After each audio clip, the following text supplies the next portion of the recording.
E dunque una gara apertissima, questa prima serie dei 200 stile libero, via subito veloce Speranzon 26,88 nei primi 50 metri davanti a Juval e Padovan.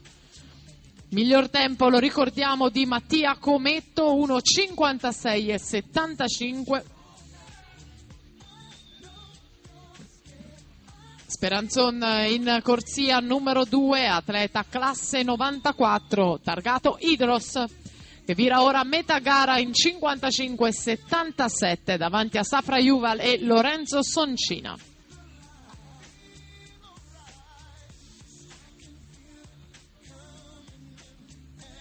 Passaggio più veloce rispetto a quello di Mattia Cometto nella batteria precedente.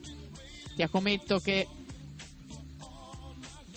ancora il miglior tempo, attenzione però a Safra Juval, l'israeliano in terza corsia che si porta in vantaggio per 13 centesimi, 1,25,41 contro l'1,25,54 di Speranzon.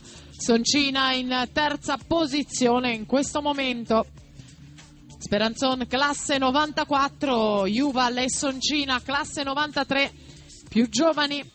Siamo allo sprint finale con Safra Juval che se ne va via e va a vincere i 200 stile libero juniores, 1,53 e 66, 153.66 for Safra Juval, first place for the junior freestyle 200 meter